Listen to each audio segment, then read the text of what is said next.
두어 주님 앞에 나와서 주의 말씀을 듣기 원합니다. 우리의 귀가 열리고 마음이 열려서 살아있고 운동력 있는 생명의 말씀이 우리의 마음을 사로잡게 하시고 주님의 뜻 가운데로 인도하여 주옵소서. 연약한 정도 주의 도구로만 쓰여지는 은혜의 시간이 되도록 붙잡아 주실 걸 믿고 예수님의 이름으로 감사 기도드립니다. 아멘. 하나님의 뜻대로 살려는 성도는 깨달아지는 말씀에 늘 순종해야 된다는 사실을 믿고 살아가시기를 주님의 이름으로 축복합니다. 믿음으로 산 성도들에게는 천국의 문이 준비되어 있습니다. 어떤 성도에게는 은혜와 축복과 기도의 응답이 열려 있기도 합니다. 천국의 문이 열리고 안 열리고는 어디까지나 자신이 믿고 순종했는지에 따라서 책임이 달라지게 될 것입니다. 따라서 모든 사람에게 주어진 시간 개념은 사람마다 다르지만 지나간 시간은 절대로 돌이킬 수 없다는 것이 공통점입니다. 각자에게 주어진 시간의 길이는 다 다르지만 그 시간은 지나가면 다시는 돌아오지 못하는 것은 모든 사람들에게 똑같다라는 사실입니다. 자, 시간에 대한 이 헬라어의 원문에서는 크로노스와 카이로스로 나누어서 설명합니다. 이 두 가지로 말하는데 크로노스는 흐르는 시간을 의미하는데 연, 월, 일, 시, 분으로 저절로 흘러가는 시간을 크로노스다라고 말합니다. 1년이 지나고 2년이 지나고 3년이 되었으면 모두 크로노스 시간의 개념으로 보는 것입니다. 카이로스는 순간의 질적인 시간을 말합니다. 의미 있었던 시간, 보람찼던 시간, 행복했던 시간, 기쁨의 시간, 사랑했었던 그 시간, 짧은 순간이지만 그것을 카이로스 시간이다라고 말하기도 합니다. 그래서 시편 기자는 시편 80편 10절에서 이런 말을 합니다. 주의 공정에서 한 날이 다른 곳에서 천날보다 나은즉 이렇게 고백합니다. 그런 세상에서 천일 동안에 사는 날보다 하나님의 성전에서 하루를 사는 것이 더욱 가치 있다라고 그는 찬양하고 있습니다. 우리가 세상에서 얼마나 오랫동안 길게 살았느냐보다 얼마나 가치 있게 하나님과 몸된 주님의 교회와 이웃을 섬기며 살았느냐가 더 중요하다라고 말합니다. 우리는 인생에 짧을지라도 가치 있게 살아야 됩니다. 성도는 종말론적 신앙으로 살아가는데 종말론적 신앙을 쉽게 표현하면 주님께서 오늘 재림한다고 하실지라도 믿음으로, 그래서 오늘도 주님이 오실지 모르니까 오직 나는 믿음으로 살리라. 이것이 종말론적 신앙입니다. 주님께서 재림하실 때를 아무도 모릅니다.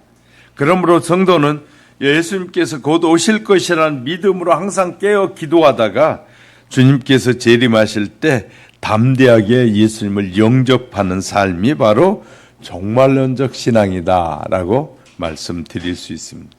늘 우리는 이런 종말론적 신앙의 삶을 사는 것이 중요합니다. 본문에 소개하는 악한 농부의 비유는 앞에서 말씀하고 있는 두 아들의 비유와 같이 도전자들의 비유를 통해서 바로 유대 종교 지도자들의 죄악을 깨닫기를 바라고 나아가서 예수님이 하나님의 아들임을 암시하고 있고 또한 인류 구속에 대한 하나님의 열심과 구속 사역의 절정의 때가 임박해 오고 있다라는 사실을 말하고 있는 것입니다. 앞에 본문에 우리가 이 21장 앞에 보면 두 아들이 소개됩니다. 두 아들이 아버지가 말합니다. 아들아 오늘 뭐 좀 했으면 좋겠다 그랬더니 첫째 아들이 알겠습니다 그러더니 안 가버린 거예요. 그리고 아버지를 속이고 그냥 끝내버렸어요. 둘째 아들에게도 아버지가 말합니다. 이것 좀 했으면 좋겠다 그랬더니 둘째 아들이 싫어요. 하기 싫은데 자꾸 그럼 일 시켜요. 그러더니 가만히 돌이켜보니까 아버지의 말에 불순종한 것이 생각나서 그가 나중에 가서 그 일을 잘했다라는 얘기를 쓰고 있습니다. 나중에라도 돌아서서 하나님 앞에 나가서 그 말에 순종하는 삶이 중요함을 우리에게 말씀해 주고 있습니다. 나중에라도 돌아서는 건 회개하고 돌아섰다 그 말이거든요. 예수님께서 성전에 들어가셔서 자신의 권위를 설명합니다. 누가 이런 권위를 주었느냐 그랬더니 예수님도 묻습니다.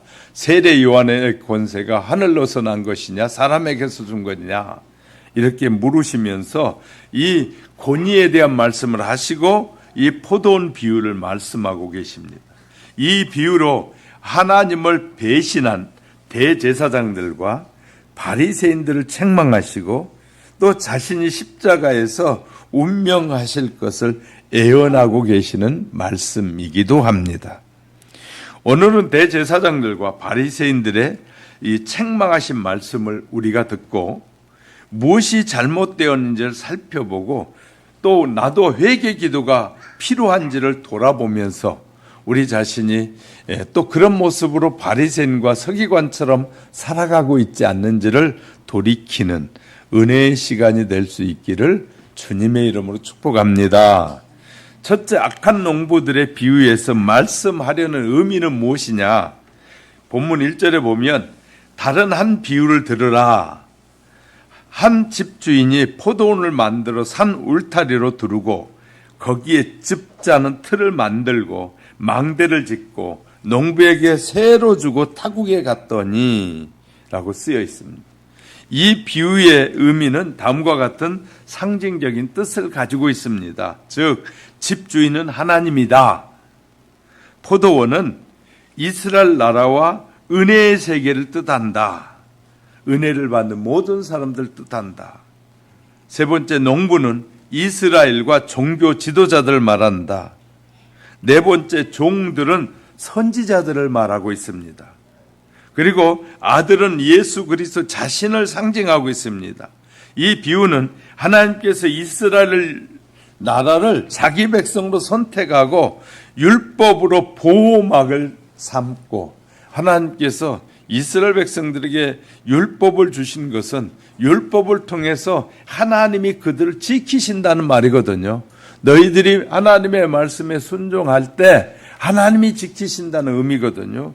보호막을 삼고 에루살렘은 집자는 구유를 말합니다. 그리고 이 은혜는 에루살렘의 포도즙 틀에 포도즙이 들어가서 그 은혜를 말하고 이 진원지를 은혜의 진원지로 삼고 이 성전 망대라는 것은 성전에서 예배를 통해서 이스라엘을 지키실 계획을 이루셨다. 계획을 준비하셨다 그 말이에요. 그런데 대제사장과 장로들, 종교 지도자들에게 이 맡겨놓고 믿음과 의의 열매가 풍성히 맺기를 기다렸습니다. 때때로 선지자 종들을 보냈으나 그때마다 이들을 핍박하고 오히려 하나님께서 참으시면 다시 선지자를 보냈으나 역시 또 핍박하고 하나님께서 참으시고 다시 선지자를 보냈으나 역시 또 핍박하는 하나님께 최종적으로 하나님께서는 당신의 아들 예수 그리스도를 보냈는데 그들은 그가 메시아인 줄 알고도 그래서 뭐라고 말하는 상속자이니라고 쓰고 있어요. 이 메시아인 줄 알고도 그들은 성문 밖으로 밀어내서 죽였다는 말씀입니다. 여기서 아들의 죽음은 앞으로 일어날 십자가의 죽음이라는 사건을 미리 예언해 보여주고 있는 것입니다. 다시 정리하면 한 주인이 포도원을 만들어 울타리를 만들고 거기에 포도즙 틀과 망대까지 지었습니다. 그리고 포도원을 농부들에게 소작으로 맡기고 오랫동안 여행을 떠났습니다. 얼마 후에 포도 열매를 거둘 때가 돼서 주인은 소출 가운데 상당한 열매를 자기에게 바치게 하려고 자기의 종도를 농부들에게 보냈다 그 말이죠. 그런데 종들은 하나는 심히 때렸고 하나는 죽이고 하나는 돌로 쳤습니다. 그래서 주인이 다른 종들을 처음보다 더 많이 보내면서 전과 같이 요구하였더니 농부들은 그 종들도 똑같이 폭행했다고 말해요. 그래서 포도원 주인은 마지막으로 자기 아들을 보내면 37절에 보면 그들이 내 아들이야 아들은 존대하리라 그렇게 생각했습니다. 그래서 포도원의 주인은 하나뿐 외의 아들을 농부에게 보내게 됩니다. 그러나 농부들은 포도원 주인의 외의 아들을 보고 서로 의논하기를 38절에 이는 상속자니 자 죽이고 그의 유산을 차지하자라는 계획을 세웠다고 말하고 있습니다. 그리고 농부들은 포도원 주인의 외아들을 포도원 바깥으로 끌고 가서 죽여버리고 말았습니다. 이 이야기는 예수님께서 비유로 말씀한 내용이에요. 여기서 포도원 주인은 하나님이시잖아요.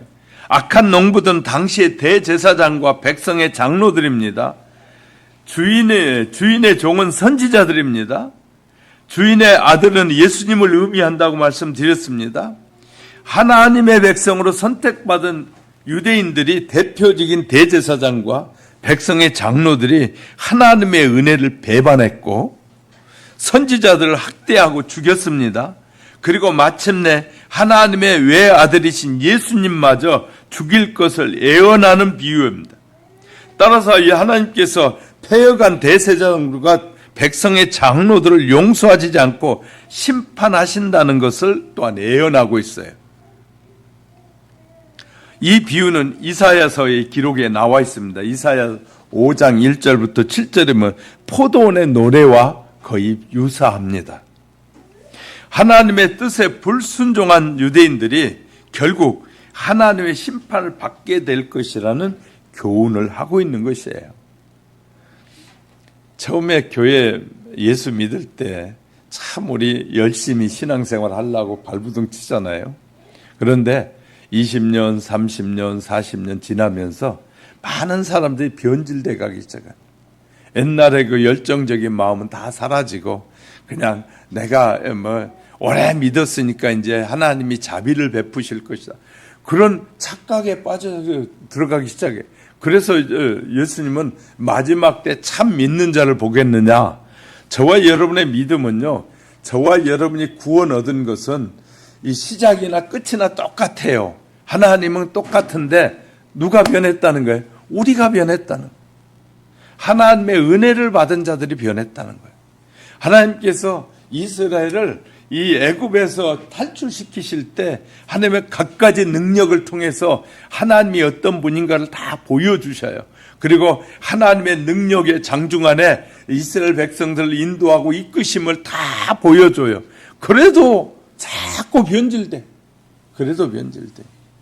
저와 여러분의 믿음은 변질되지 않아야 돼. 하나님이 변함이 없으니까 우리의 믿음도 변함이 없어야 돼. 하나님이 흔들리지 않으니까 저와 여러분도 하나님을 믿는 신앙이 절대로 흔들리면 안 돼요. 흔들리지 말라고 지금 수많은 말씀들을 주시는 거예요. 그리고 흔들리는 자들에게는 회개하고 돌아오면 내가 다 용서해 주시겠다고 말씀하죠. 그러니까 하나님이 왜 자비로우신 분이시냐. 우리를 위해 십자가에서 죽으실 뿐만 아니라 우리의 삶 속에 좀 삐뚤어진 생각과 삐뚤어진 삶을 살다가도 하나님의 뜻을 깨닫고 돌아와서 회개하고 돌이키면 늘 용서하시겠다는 거예요. 이것이 아버지와 어머니의 마음인 것처럼 이것이 하나님의 마음이라는 거예요. 하나님은 우리가 실수했을 때 실수를 인정하는 사람을 축복하신다는 거예요.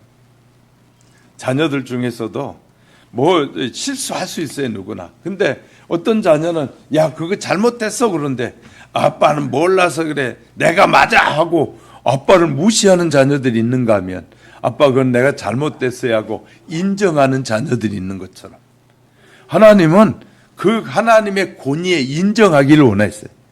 아빠와 엄마의 권위를 인정해 주는 것처럼 바로 우리가 하나님의 권위를 인정하는 것이 회개하는 것입니다. 할렐루야.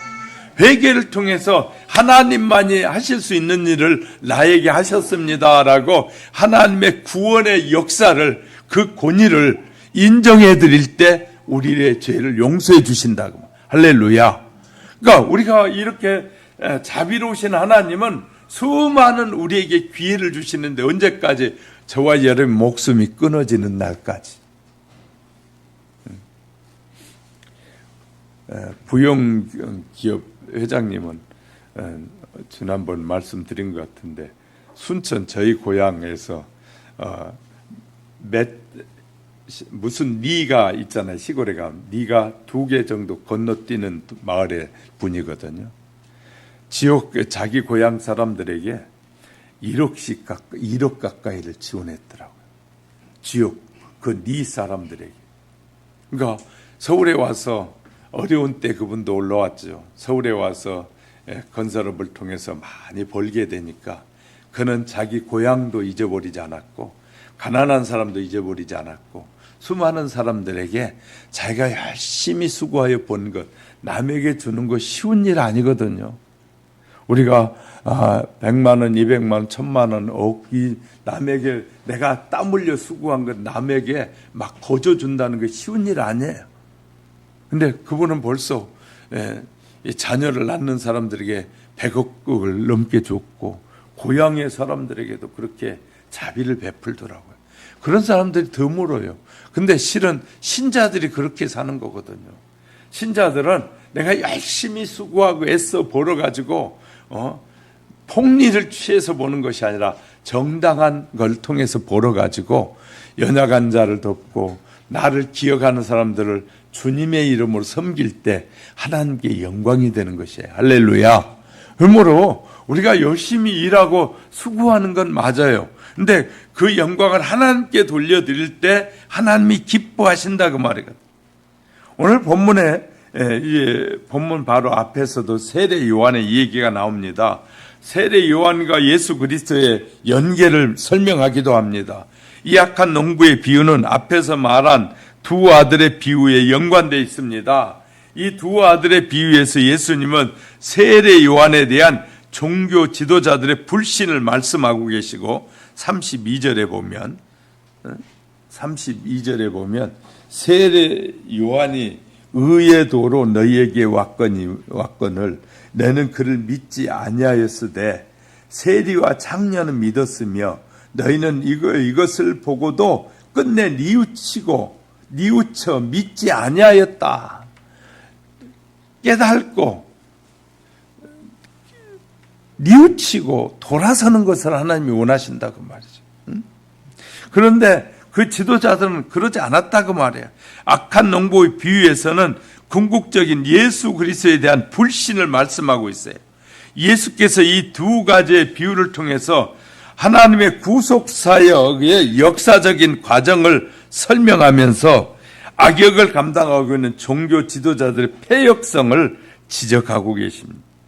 우리가 잘못된 지도자가 되면 그래서 이단에 빠진 지도자들이, 잘못된 지도자들이 많이 나오잖아요. 왜냐하면 성도들의 헌금을 탈취해서 자기 일을 위해서 쓰고, 자기 이름을 드러내는 데 쓰고, 자기가 막 모든 것을 한 것처럼 그렇게 쓰는 이단 지도자들이 얼마나 많이 있는지 몰라요. 정상적으로 올바른 지도자는 그렇게 쓰지 않는데, 이단에 빠진 지도자들은 꼭 아방궁처럼 자기 것을 만들기 시작해. 그리고 모든 것은 자기가 했다고 말하기 시작하는 거예요. 그런데 정상적인 하나님의 사람들은 내가 한 것이 아니라 하나님이 하셨으므로 하나님께 영광을 돌리는 것이 정상적인 지도자예요. 할렐루야. 그러니까 우리가 이런 것을 분별력을 가져야 되는 거예요. 분별력. 이런 분별력을 잃어버리게 되면 그냥 종교에 빠지게 되고 이상한 신앙에 빠지기 시작하는 거예요. 정말 지도자가 선포하는 말씀이 무엇을 영광을 위해서 하느냐? 하나님의 영광을 위해서, 주님의 영광, 성령님의 역사를 위해서 말하고 증언하느냐? 그렇지 않으면 자기를 드러내려고 하고 있느냐? 이 분별력이 필요한 거거든요. 이런 분별력을 우리가 바로 이해해야만이 성경적인 삶을 바르게 살 수 있고, 내가 건강한 신앙으로 걸어갈 수 있게 되는 것이에요. 자, 이러므로 구약의 종교의 율법 행위는 종교가 몰려가게 되는 거예요. 그러나 예수님이 오셔서 회개, 요한의 세례와 예수 그리스도를 믿음에 대한 새로운 신학이 시작되면서 우리에게 말씀하신 이 말씀, 구원의 역사는 행함이 아니라 믿음으로 이루어진다라고 예수님은 말씀하고 있어요. 너희가 회개도 실은 믿음으로 하는 거잖아요. 회개를 뭐 했다고 여러분 보이는 거 아니잖아요. 회개했으니까 용서를 받았다는 그 믿음이 있어야만이 회개한 것이 확실해지잖아요. 우리가 회개를 했는데 막 잘못이 생각나 회개했는데 예수 이름으로 하지 않고 다른 이름으로 했어요. 그럼 회개가 안 된 거예요. 근데 우리가 잘못된 삶을 하나님 앞에 고백했는데 예수 이름으로 다 고백하고 나면 예수님이 받으신 것은 우리에게 뭘로 알게 하냐면 평안으로 기쁨으로 알게 하시는 거예요. 할렐루야. 그러니까 우리가 잘못한 것에 대해서 돌이켰더니 하나님이 우리에게 그것을 너를 용서한다는 마음으로 평안을 주고 위로해 주고 격려해 주시는 거예요. 그리고 바르게 살라고 깨닫게 하시는 거예요. 그러니 내 기도를 받으시고 내가 잘못했다고 고백하는 것을 받으셨구나 알게 되는 거예요. 이해가 되셨습니까? 이게 매우 중요한 것이에요. 그러니까 우리가 하나님 앞에 잘못했다고 회개하게 되면 하나님이 그것을 받으셨다는 표현으로 우리에게 알게 하시는 것이 평안이에요. 평안. 왜냐하면 그것이 없으면 회개해도 늘 불안해. 회개했다고 말하는 사람들이 불안해. 이것이 회개를 받았는지 안 받은 것인지 모르는데 회개를 하나님이 딱 받으셨다고 우리에게 평안. 그래서 세상의 부모들이 이렇게 말해. 이렇게 말하죠. 잘못했어요. 아빠 잘못했어요. 그럼 앞으로는 절대 그런 짓 하지 마라 하고 답해 줌으로 아들이 평안을 얻잖아요. 근데 자녀들이 막 잘못했다고 하는데 아빠 엄마가 아무 말을 하지 않았다. 그 말은 회개는 했는데 불안한 거야. 이제 계속해서. 그죠? 불안하잖아요. 왜? 대답 말을 안 하니까. 말을 안 하니까 불안해. 근데 회개했다는 그 표현을 부모가 그래 앞으로는 절대 그러지 마라. 알았어. 이제 깨달았으니까 바르게 살아라. 이렇게 말해주는 것이 뭐예요? 우리에게 평안과 위로와 기쁨이 되잖아요.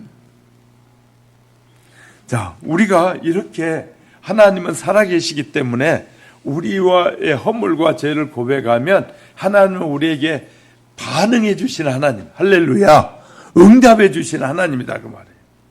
하나님의 구속 사역의 최종 단계는 아들을 보내는 거예요. 하나님의 구속 계획의 최종 단계가 아들을 보내는 거예요.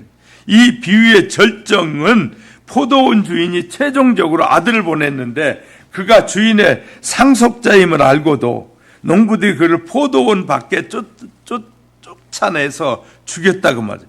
이것은 하나님의 구속 사역의 최종 단계를 암시하는 것인데 구약의 레위기에 보면 이 아사셀 양이 되어 성문 밖에 버림받을 때 대속주로서 예수 그리스도의 죽음을 뜻하고 있어요. 자, 구약의 레위기에 가면 제사를 지낼 때 아사셀 양을 2마리를 잡아다가 한 마리는 이 각을 떠가지고 하나님 앞에 제를 드리고 또 한 마리의 양은 어떻게 하냐면 밖에다 내버리면 다른 들짐승들이 와서 그 양을 잡아먹게 되는 거예요.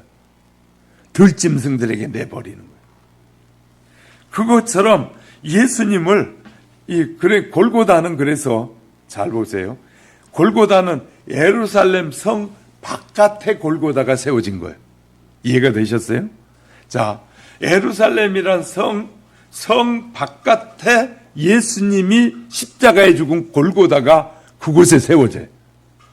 왜냐하면 성 안에는 뭐가 있으니까 자, 제사 제도 안에서 받아들여지는데 성 밖으로 다시 말해 우리 무리에서 떠나서 이 밖으로 나가라고 예수 그리스도를 밖에다 내버리는 것.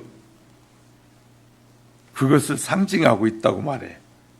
골고다의 십자가는 예루살렘 성 밖에 세워졌습니다.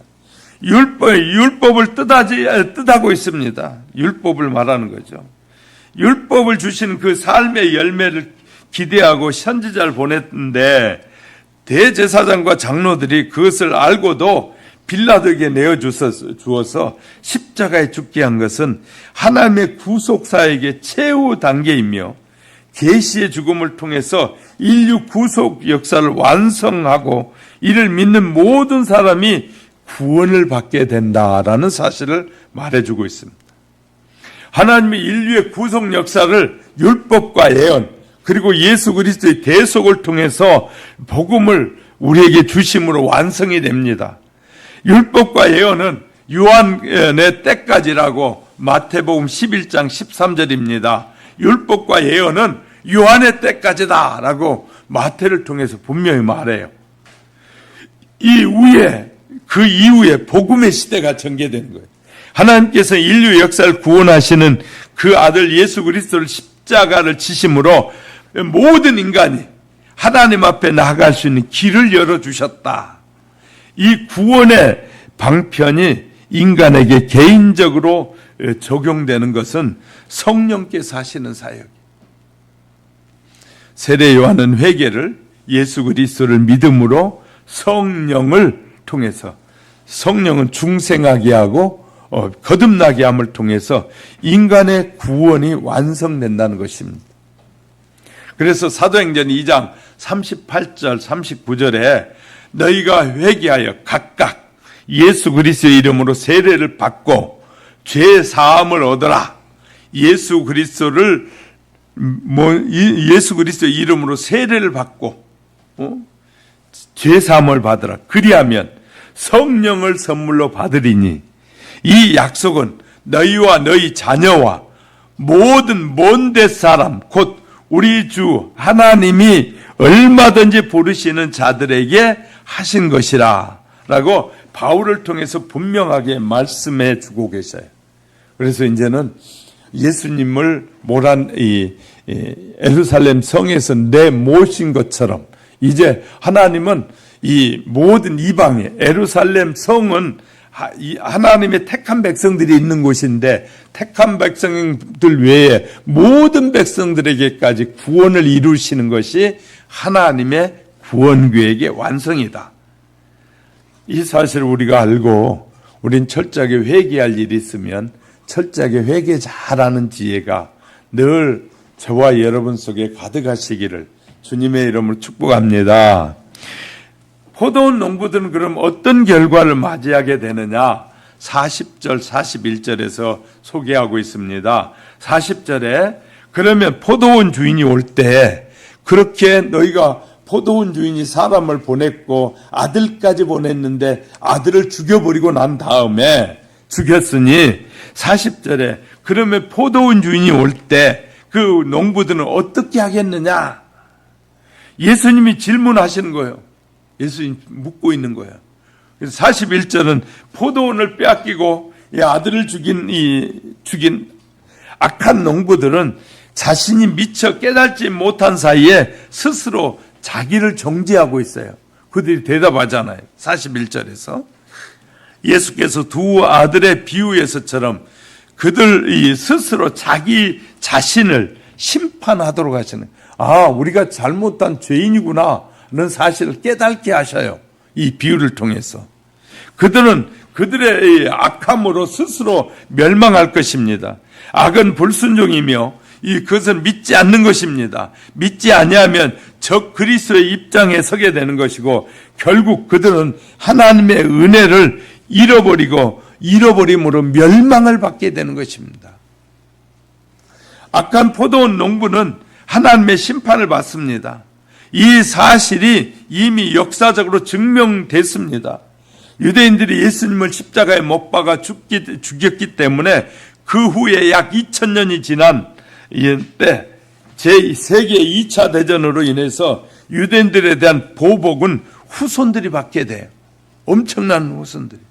유대인들이 2000년 동안 그전에는 신약시대, 구약시대 가보면 길어야 70년이었는데 이제 예수님을 십자가에 못 박힌 후에는 2000년이라는 긴 세월 동안에 그들은 수도 없는 유대인들이 각처에 흩어져서 고난과 고통을 받으면서 수없이 죽어가게 돼. 자, 로마 빌라도가 예수님의 죄를 찾지 못했다고 마태복음 17장 24절에 말합니다. 나는 무죄하니 너희가 당하라. 그리고 말했을 때 25절에 백성들이 대답하여 이르되 그 피를 우리와 우리 자손에게 돌릴지어다 하고 대답했어요. 유대인들은 예수님을 십자가에 못 박은 죄가 자신들에게 있음을 스스로 인정하는 거예요. 그 죄는 우리가 받겠다. 예수님을 십자가에 못 박아 죽인 죄의 대가는 우리가 받겠다 라고 했더니 유대인들은 예수님의 핏값의 보복을 자취하게 됩니다. 유대인들은 독일의 나치에 의해서 많이 죽임을 당했어요. 증거가 분명히 나타나기 시작해요.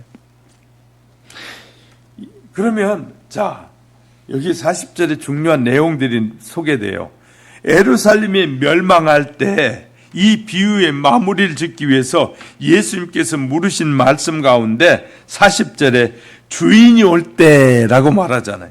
주인이 올 때 언제를 가리키고 있는 것입니까? 그것은 포도원을 다른 농부에게 줄 것이라는 말과 연관해 볼 때 예루살렘이 멸망하게 될 때, 이제 예루살렘이 멸망한다는, 그러니까 하나님이 계신다는 택한 백성이라고 말했고 하나님이 그곳에 계신다고 그들이 믿었던 그 예루살렘이 무너진다는 것은 하나님이 그들과 함께하지 않겠다는 말이거든요.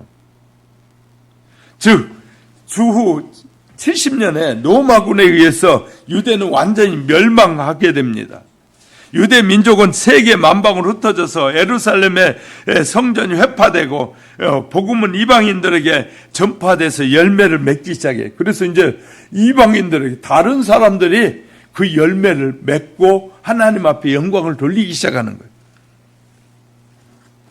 주인이 올 때는 심판의 날과 전멸의 날을 의미하고 있습니다. 악한 농부인 유대인은 지도자들은 버림을 당하고 다른 농부인 이방인 지도자들에게 포도원이 맡겨지게 되는 거예요. 이방 사람들에게. 예수님께서 말씀하신 대로 복음은 이방인들에게 의해서 선한 열매가 많이 맺었어요. 그래서 2000년이 지난 동안에 세상 박방 곳곳에 하나님의 복음이 땅끝까지 증언되면서 많은 열매를 맺게 돼요.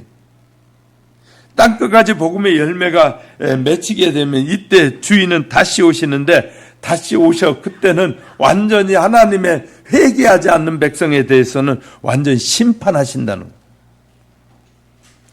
주의 재림의 때를 말하기도 합니다. 40절에 주인이 올 때는 예수 그리스도의 재림의 때를 의미하기도 하는데, 이렇게 생각하면 악한 농부들은 유대 지도자, 종교 지도자뿐만 아니라 구약과 신약의 전반에 걸쳐서 사악한 교권주의를 전부 가리킨다고 말할 수 있어요.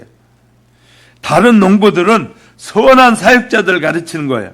이것이 다시 양과 염소, 즉 이웃을 사랑하고 봉사하는 자와 그렇지 아니하는 자는 분별해내고 양들에게 창세로부터 예비된 나라를 이 양들에게는 받고 염소들에게는 영원히 꺼지지 않은 불못에 들어간다라고 마태복음 25장 31절 46절에서 소개하고 있어요.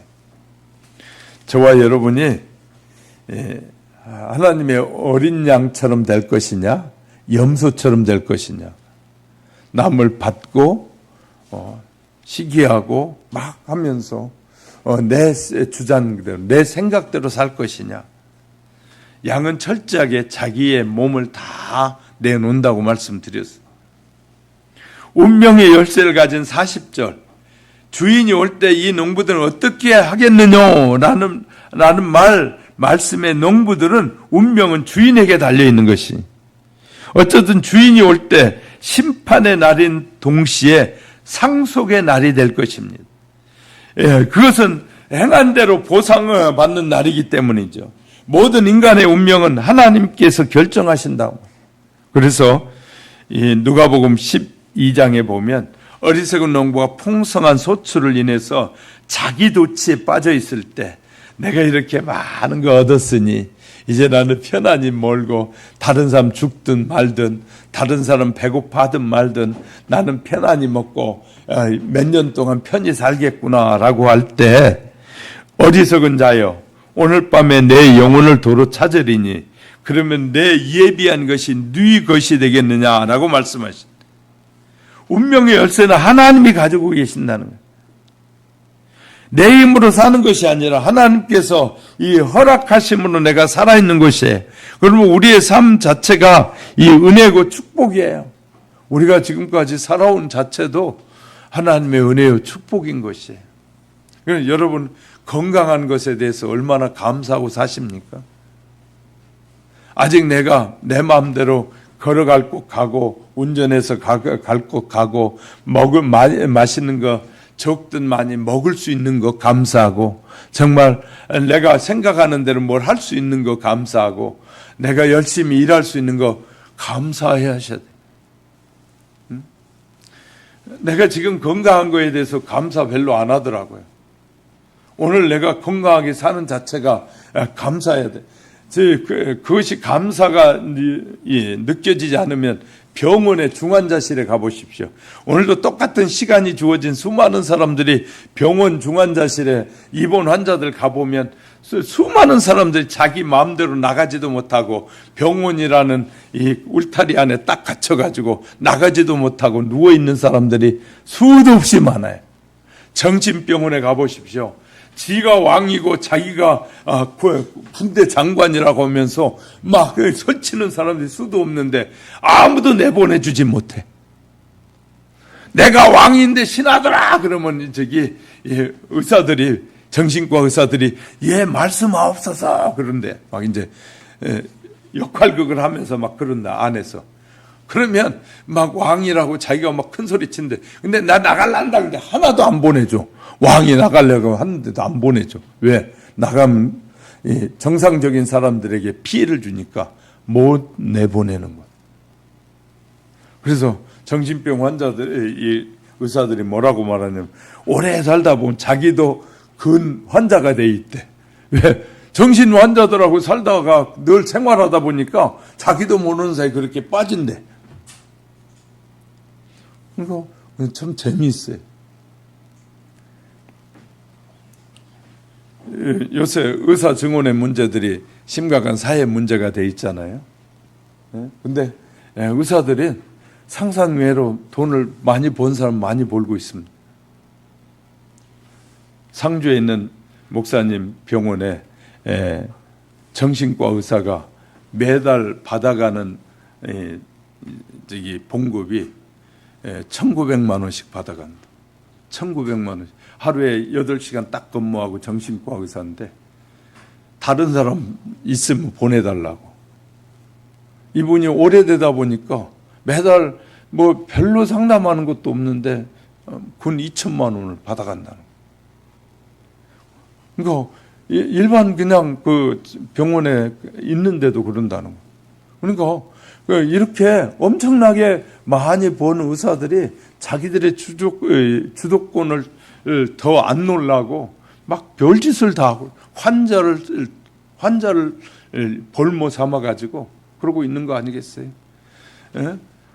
의사들이 늘 서운할 때 환자에게서 떠나지 않겠다고 서운하고 의사가 되는데 이제 그것도 필요 없는 거예요. 오직 나의 이득을 위해서는 뭐든지 할 수 있다는 거예요.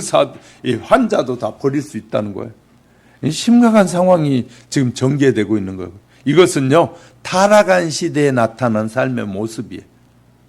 신자들이 하나님을 경배하지 않고 그냥 내 마음대로 내 멋대로 하고 싶은 대로 하며 살겠다는 것과 똑같은 모습이 이 사회 속에 전개되고 있는 거예요. 우리가 잘 알아야 돼요.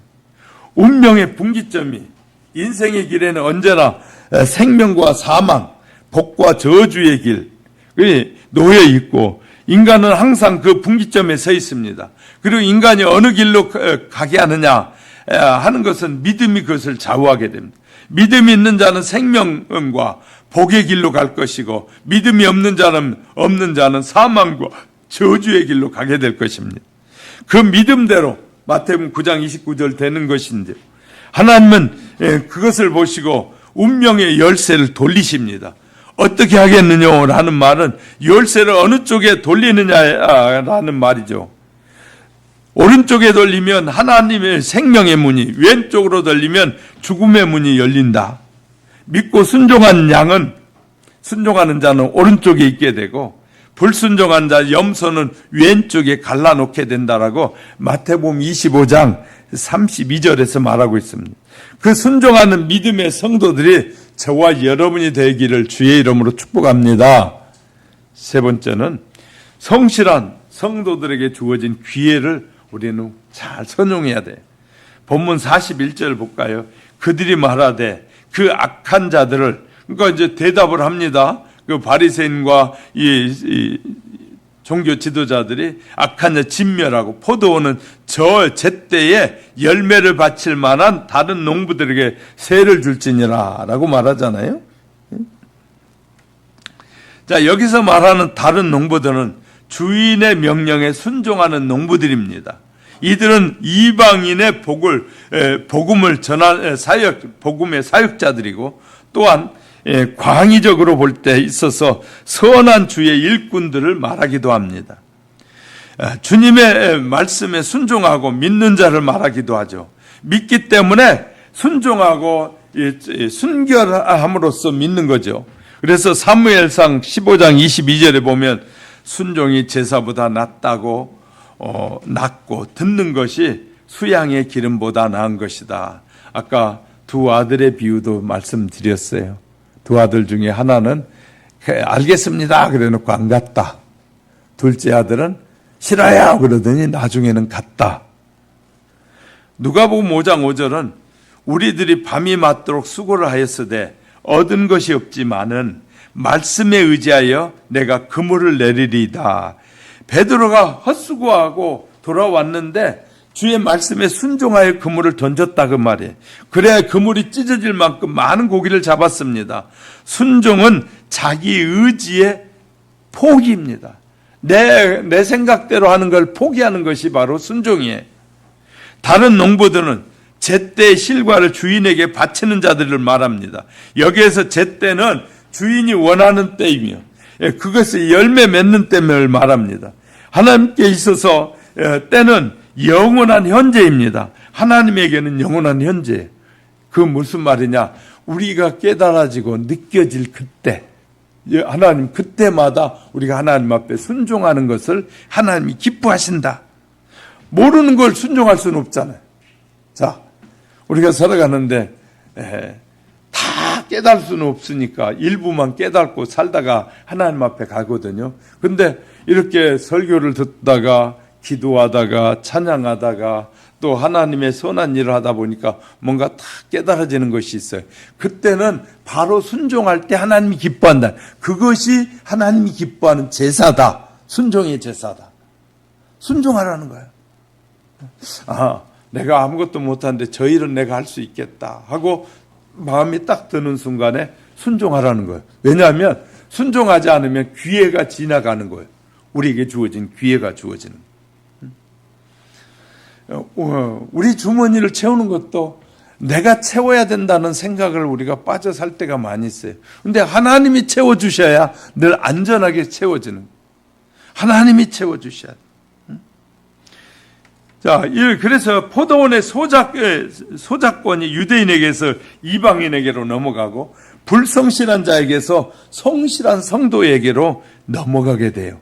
그러니까 하나님은 우리가 계속 불순종해도 놔둬요. 그리고 뜻대로 안 살아도 그냥 놔둬요. 계속 말씀은 하게 해요. 그러니까 주의 종을 통해서 계속 말하게 하는 거예요. 그러니까 주의 종은 깨달아지면 말하는 거예요. 설교 준비도 내 마음대로 하는 것 같다고 목사님은 자기 할 말 다 한다라고 하는데 천만의 말씀이에요. 그것은 잘 모르는 어리석은 사람들이 하는 말이에요.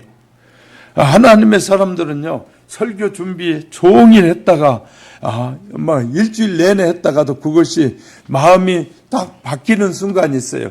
준비하는데도 껄쩍지근하고 마음이 안 들어.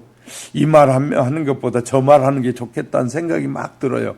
근데 이제 해오던 거니까 마무리 해놨어요. 그래서 시간이 일주일이나 지나가요. 근데도 그것이 마음에 안 들어요. 오늘이 토요일인데 내일 설교해야 되는데 그 마음에 안 드는 거예요. 그 말씀이. 그럼 바꿔야 돼. 근데 놀라운 것은요. 하나님이 기뻐하는 말씀을 전하려고 딱 메시지를 바꾸잖아요. 몇 시간 만에 준비가 다 돼. 순식간에. 저희도 설교 준비하면서도 깜짝깜짝 놀래. 아니, 내가 일주일 내내 준비하고 뭐 책을 보고 막 준비해 놨는데 그 준비하는 시간이 수십 시간이라면, 아니, 하나님이 기뻐하는 일을 하려고 딱 준비하는 시간은 아주 짧은 시간인데도 아주 잘 돼. 다 머리에 정리가 되기도 하고. 그러면 어느 걸 하겠어요? 일주일 내내 준비하는 거 접어버리고 오늘 하나님이 말씀하시기 원하시는 그 메시지를 주일날 전하는 거예요. 이것이 하나님의 종들이 하는 일이에요. 그러니까 그때 순간적으로 하나님 이 말씀을 원하시는구나. 이 말씀을 들어야 할 자가 있는가 보구나. 이제 이렇게 깨닫는 거예요. 그러니까 오늘 설교했다고 1000명 모인 교회 1000명의 성도가 다 똑같은 은혜를 받았다. No. 다 다릅니다. 1000명이 모였는데 그날은 딱 한 사람을 위해서 메시지가 전해지기도 해요. 놀랍잖아요. 하나님은 그 사람에게 포커스를 맞추고 있는 거예요. 근데 다른 사람에게도 은혜가 되지만 포커스는 그에게 맞춰지고 있는 거예요. 이렇게 하나님이 일하시는 하나님. 그러니까 우리가 수많은 사람들 가운데서 나를 부르시고 여러분을 부르잖아요. 하여튼 다양한 방법으로 결혼이라는 걸 만남을 통해서 하여튼 친구지간에 이렇게 친구를 통해서 부르든지 하나님 부르시는데 수많은 친구 중에 그 친구를 부르신 하나님께서 그렇게 메시지도 그렇게 주어질 때가 있단 말이에요. 그 말은 철저하게 회개하고 돌아서라는 거거든요. 자, 이렇게 하나님 놀랍게 순종하는 자들을 통해서 역사하신 하나님. 포도원의 소작권에 유대인에게서 이방인에게로 넘어가 버렸다고 말이죠. 그래서 시편 기자는 이렇게 말해요. 건축자가 버린 돌이 집 모퉁이의 머릿돌이 되었나니 이는 여호와께 생하신 것이요 우리 눈에 기이한 바로다. 이 날은 여호와께서 정하신 것이라 이 날에 우리가 즐거워하고 기뻐하자. 하나님께서 우리를 불러서 구원의 은혜를 입힌 것이 너무너무 감사해서 늘 즐거워하고 기뻐해야 된다는 거예요. 하나님의 애정대로 우리 유대인의 선택권이 이방인에게, 불성실한 자의 직분이 성실한 자에게로 넘어가게 된다. 예수님께서 43절 보면요. 그러므로 내가 너희에게 이르노니 하나님의 나라를 너희는 빼앗기고 그의 나라의 열매 맺는 백성이 받으리라. 그의 나라는 열매를 하나님 앞에 드리는 백성들이, 선한 사람들이 그 나라를 유업으로 받게 될 것이다 라고 말씀하셔요. 예수님께서 말씀하신 비유는 우리에게 충격적으로 들려집니다. 하나님의 나라를 빼앗길 자와 받을 자로 결산하고 있다는 말씀이에요. 하나님의 나라를 똑같이 부름을 받아서 신앙생활을 했는데 어떤 자는 빼앗길 자도 있고 어떤 자는 그 하나님의 나라를 풍성하게 누릴 자가 있다. 그런데 이제 하나님은 이렇게 저를 통해서 여러분에게 말씀하시면서 이런 것이죠. 전부 다 빼앗기지 말고 다 하나님의 축복의 나라에 들어오는 자가 되길 원한다 그 말이에요. 할렐루야. 뭐 하면요? 깨달아질 때마다 회개하면 된다. 이해되셨으면 아멘. 자, 이렇게 천국 복음이 주도권이 하나님의 아들이신 예수 그리스도를 영접하지 않고 배척하고 십자가에 죽인 유대인에게서 예수님의 생명의 구주로 영접한 이방인에게로 넘어가 하나님의 나라를 유대인들에게, 이방인에게 주겠다는 비유의 말씀이기도 한 거예요. 이어서 44절에 이 돌 위에 떨어지는 자는 깨어지겠고 이 돌이 사람 위에 떨어지면 그를 가루로 만들어 흩으리라.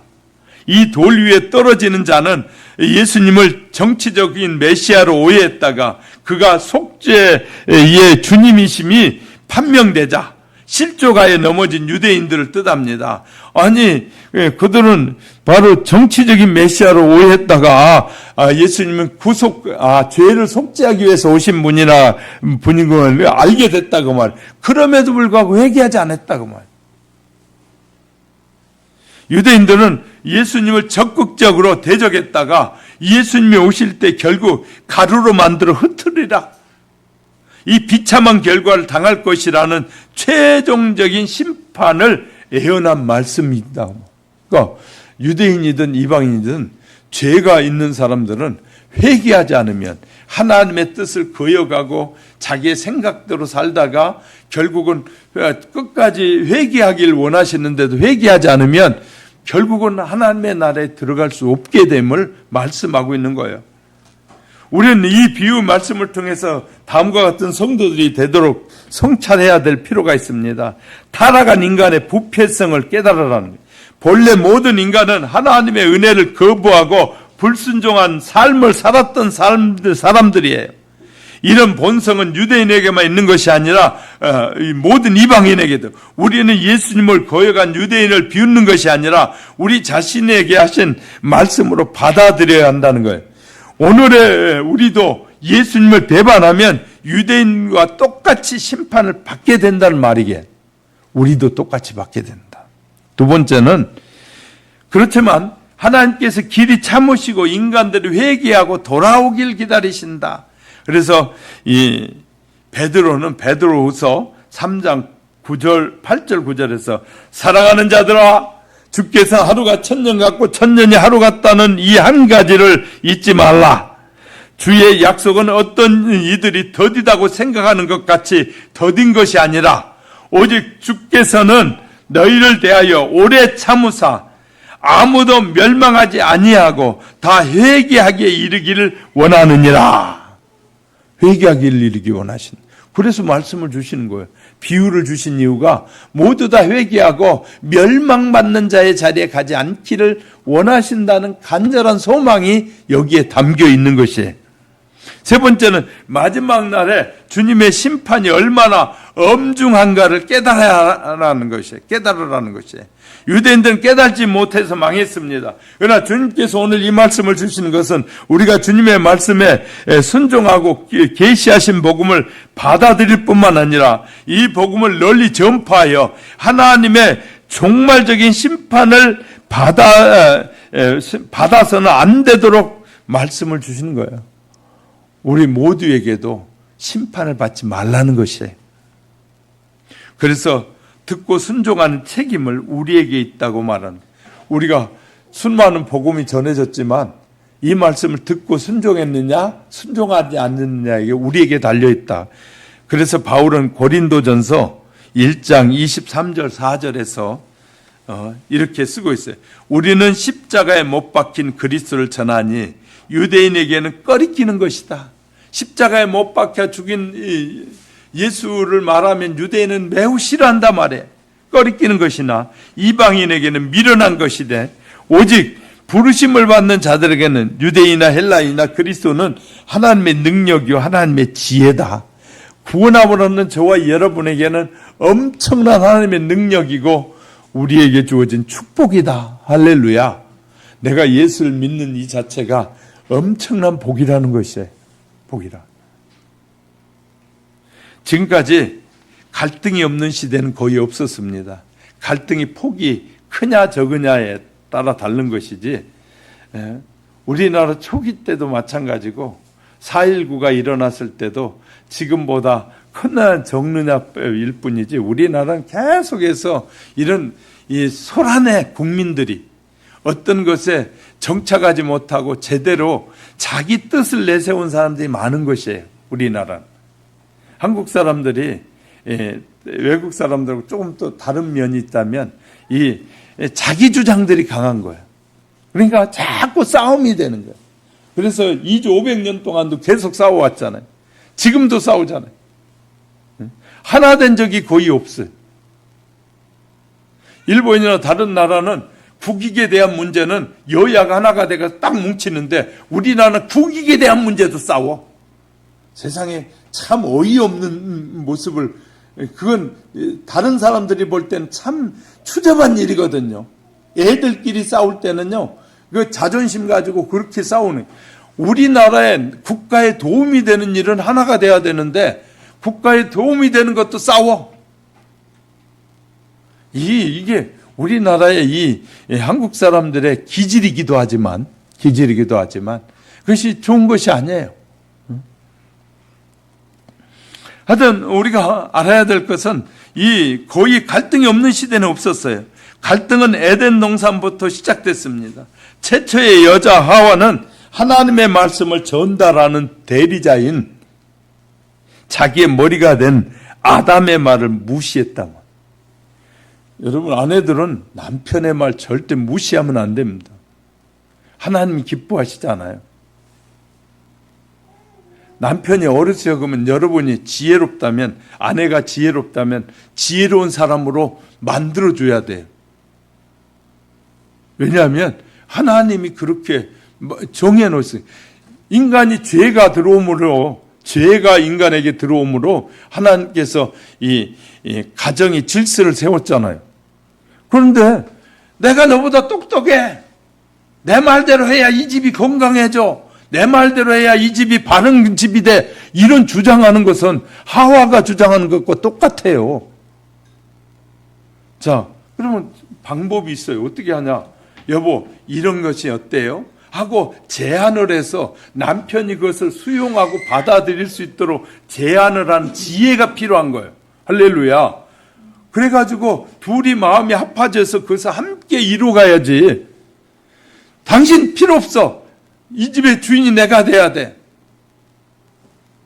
그래서 이제 지난번에 모였는데, 우리 목사님들 모였는데 사모님이 왜 안수 안 받으세요? 그래. 그래서 내가 거기에 대놓고 얘기했어요. 집에 머리가 둘 되면 또 싸워. 그러니까 사모님은 그냥 사모님으로 가만히 계셔. 내가 그랬어. 한 집에 머리가 둘이 되면 계속 싸우는 거예요. 잘났다고 싸우는 거예요. 우리가 다 똑같아, 알고 보면. 남자나 여자나 속마음 뒤집어 놓고 보면 다 똑같아. 그런데 서로 잘났다고 할 필요가 뭐 있어요? 서로의 단점을 보완해 주도록 노력을 해야 돼. 아멘을 안 하니까 계속 말해야 돼, 나는요. 아멘 할 때까지. 왜냐하면 서로에게 남편은 아내의 단점을 이렇게 보완해 주고 아내는 남편의 약점을 보완해 줘서 서로가 완전해져 가는 것이 부부예요. 할렐루야. 성경이 우리에게 가르치는 부부관이란 말이에요. 근데 자꾸 내 생각이 맞다니까 내 뜻대로 해야 돼. 하나님이 질서는 세워놨는데 그렇게 계속 싸우면 어때가 죽을 때까지 싸움이 안 끝나요. 그래서 이제 가끔 이제 그런 말을 하신 분들이 있잖아요. 남편이 죽고 난 다음에 하는 아이고 그 양반 고집도 세고 뭣도 세고 했는데 잘 죽었어. 그렇게 말하는 것은 지금까지 자기가 살아온 삶을 바보같이 살았다는 것과 똑같은 거예요. 그러니까 다른 사람이 듣는 지혜로운 사람이 들으면 자, 저 양반 참 엉망으로 살았구나. 왜냐하면 그 평생 살면서 지혜롭지 못했기 때문에 아직도 그 말을 하는 거거든요.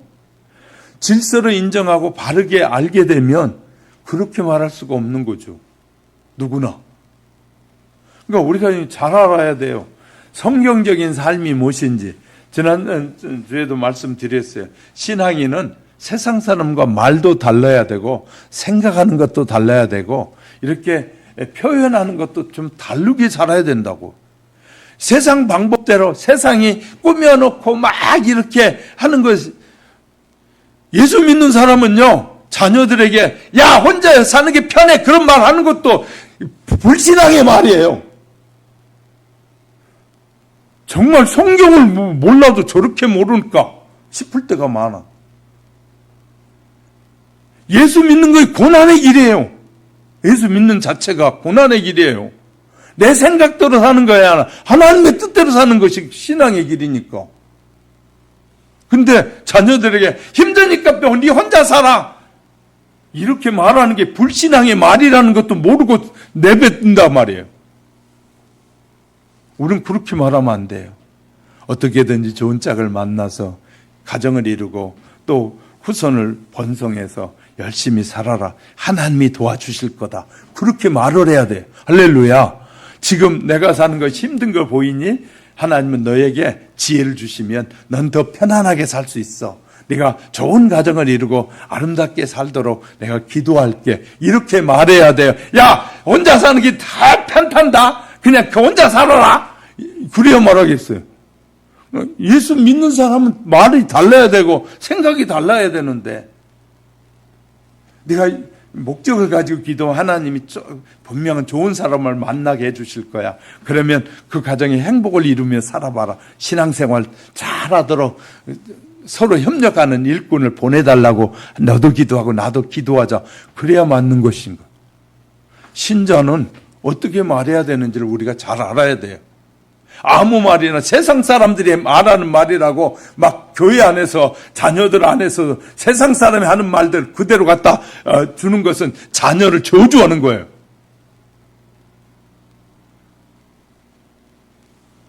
나나되니까 이런 말 하지 막 함부로 못해요. 왜냐하면 혹시 그냥 힘들까 봐. 저는 하나님만 보고 사는 사람이기 때문에 이런 말 하는 거예요. 사람들, 성도들 보고 사는 사람들은 그런 말을 잘 못해. 근데 하나님만 보고 살면 이런 말도 할 수 있어요. 왜냐하면 성경이 말하고 있으니까. 정말 중요한 것은 하나님의 자녀는 다르다는 것입니다. 하나님의 백성은 생각하는 것이나 세상이 말하는 것과는 다른 삶을 사는 것이 하나님의 자녀의 삶이다. 할렐루야. 이걸로 아셔야 돼요. 그래서 우리는 결코 상대에게 이 단점을 막 부각시키는 자가 되면 안 돼요. 늘 장점을 부각시켜야 돼요. 당신은 이런 게 잘하니까 참 좋아. 나는 내가 그 부분이 약한데 당신이 해주니까 우린 보완이 되는 거 좋은 만남인 것 같아. 이렇게 말을 해줘야 돼. 서로. 그리고 축복해 주는 게 더 잘할 수 있도록. 이것이 가정을 행복하게 만들고 그 가정의 평화를 이어가는 언어의 방법이에요. 할렐루야. 늘 이렇게 우리는 하나님의 말씀을 들음을 통해서 지혜를 배워야 되고 또 지혜롭게 삶을 통해서 하나님께 영광이 되는 삶이 되어지기를 주님의 이름으로 축복합니다. 말씀을 정리하려고 합니다. 하나님을 배척한 그들은 혹독한 심판을 받았습니다. 하지만 지금도 유대인은 깨닫지 못하고 있습니다. 그 다음은 이방인들의 부름을 받은 우리 차례로 하나님께 순종할 것인지 아니면 배척할 것인지 자신이 선택해야 하는 것이에요.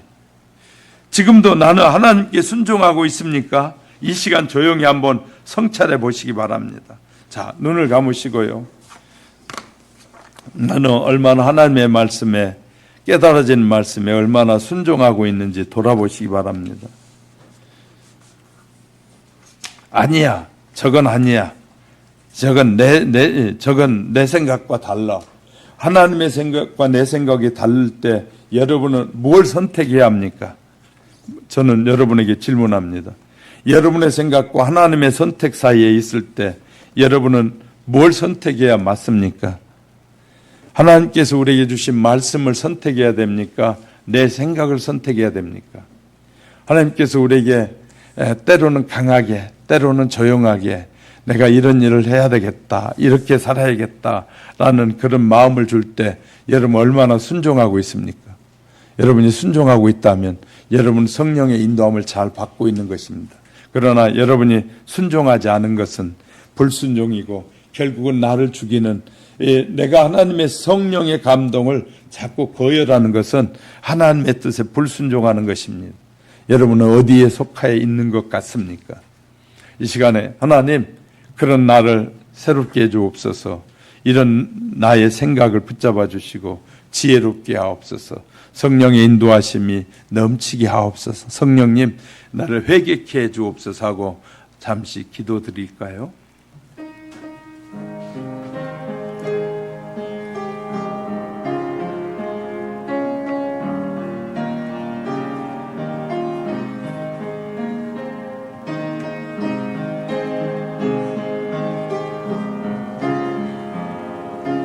아버지,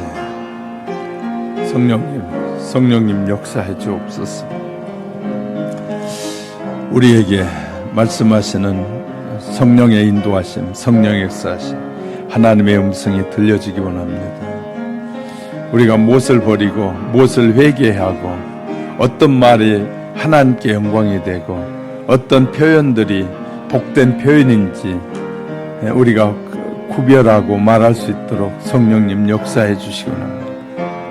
하나님, 우리는 변화된 삶을 살기 원합니다. 예수님의 뜻을 부인하는, 하나님의 뜻을 부인하는 삶이 아니라 하나님의 뜻에 순종하고 하나님이 죄인인 우리에게 말씀하시는 비유들을 통해서도 더 깊이 알아가도록 성령님 역사해 주시고 회개할 수 있는 기회도 주시옵소서.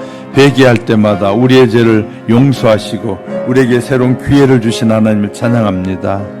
우리에게 향하신 하나님의 뜻이 우리 안에 이루어지도록 역사해 주옵소서.